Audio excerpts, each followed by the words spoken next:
चक्कों के लिए कोई जगह नहीं है। अगर कोई दाल में नमक के बराबर बच भी गया है तो उन्हें जल्द से जल्द समाप्त कर दिया जाएगा। हमारे भोपाल संवाददाता नितेंद्र शर्मा के साथ खास बातचीत में गृह मंत्री ने यह साफ कर दिया है। चंबल को डकैतों से खत्म कर दिया गया था, लेकिन एक बार फिर चंबल में एक डकैत का नाम बार बार आ रहा है। गुड्डा गुजर नाम के डकैत का बात आ रहा है। हमारे पास गृह मंत्री नरोत्तम मिश्रा हैं। हम उनसे पूछते हैं, मंत्री, एक डकैत की आजकल बड़ी चर्चा है, गुड्डा गुजर की, और सरकार ने भी कुछ कार्रवाई शुरू की है। क्या मामला? क्या है कि भारतीय संस्कृति में शब्दों का बहुत महत्व है। लुटेरा अलग है, डकैती डालने वाले को डकैत कहते हैं, चोरी अलग है, रहजनी अलग है।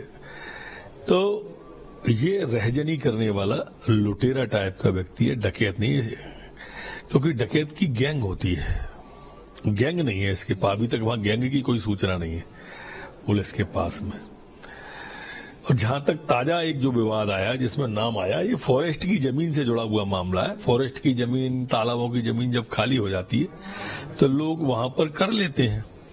ये उसी तरह का है। उन्होंने कहा कि ये गुड्डा की बदमाश की, तो ये बदमाश अपन इसको कह सकते हैं, लेकिन गुड्डा के लिए गड्ढा तैयार है। मध्य प्रदेश है, शिवराज सिंह की सरकार है, या कानून का राज्य है, बचेगा नहीं कोई भी। 60,000 का इनाम उस पर कर दिया है, और बढ़ाना पड़ा और बढ़ाएंगे, लेकिन छोड़ेंगे नहीं। ये फॉरेस्ट की जमीन की मामला है। दो अलग अलग पक्ष के लोग हैं। एक पक्ष ने दूसरे पक्ष पे आरोप लगाया है कि गुड्डा की धौंस दे करके ये जमीन पे कब्जा करके जमीन कर रहा है। ये दोनों पक्षों का है। मैंने जो अधिकारियों से जानकारी ली उस हिसाब से, और फिर जमीन का हो तो नहीं हो तो बदमाश तो बदमाश होता है। कार्रवाई तत्काल होगी, जल्दी हो। वास्तव में ज्ञान चक्षु खोलने वाला ये चिंतन शिविर था। माननीय अमित शाह जी ने जिस तरह से विषय के हिसाब से बोलने की अनुमति दी थी, और जिस तरह के विषय उसमें थे आंतरिक सुरक्षा से जुड़े हुए,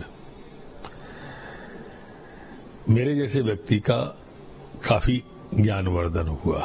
मैं समझता हूं सभी को बहुत लाभ हुआ, और आने वाले कल में देश को भी लाभ हुआ। माननीय अमित शाह जी ने बॉर्डर के जो प्रांत थे उनके लिए अलग से समीक्षा का विषय रखा था।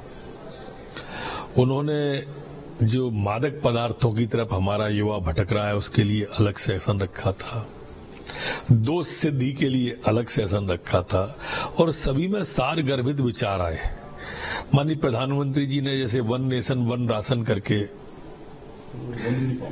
One uniform, one nation one uniform का बड़ा अच्छा सुझाव था। ये जैसे हमारे यहाँ पुलिस के जवानों के क्वार्टर की बात है। उन्होंने कहा कि प्राइम लोकेशन पे अगर पुलिस का थाना है तो नीचे थाना रहे, ऊपर उसके 10 मंजिला इमारत बन जाए, और इस दिशा में हम करेंगे। ड्रग माफियाओं पे कार्रवाई करना जो आने वाली पीढ़ी को बर्बाद कर रहे हैं, तो इस पर। और हमने इसलिए मध्य प्रदेश में सोमवार को वो भी बुलाई है, पर्यटन पुलिस का जो उनका सुझाव था वो भी कहा, क्योंकि जो बाहर का व्यक्ति आता है वो अगर किसी भाषा का ज्ञाता है, तो हमारे यहाँ भी पर्यटन पुलिस वो हो जो अलग अलग भाषाओं की जानकारी रखती हो और अलग अलग भाषा का ज्ञान हो। और आने वाला, क्योंकि भारत के अंदर पर्यटन की अपार संभावना है, और पर्यटन तेजी से भारत में बढ़ रहा है। पर्यटन भी अपने आप में एक उद्योग जैसा ही है, रोजगार लोगों को मिलता है। तो ये चारों चीजों पे सोमवार को हम बैठक करेंगे। मतलब मध्य प्रदेश जो पीएम का जो संदेश है गृह विभाग को, उस पर जल्दी अमल करेगा, अक्षर से पालन करेगा। तो ये गृह मंत्री नरोत्तम मिश्रा, जिनका साफ कहना है कि गुड्डा गुजर हो या कोई भी हो, उसका आतंक जल्दी समाप्त किया जाएगा। और साथ ही प्रधानमंत्री ने गृह मंत्रियों के चिंतन शिविर में जो बात कही है उस पर अक्षरशः पालन किया जाएगा। वीडियो अनवर के साथ नितेंद्र शर्मा, न्यूज नेशन भोपाल। तो वहीं सतना स्थित मैहर वाली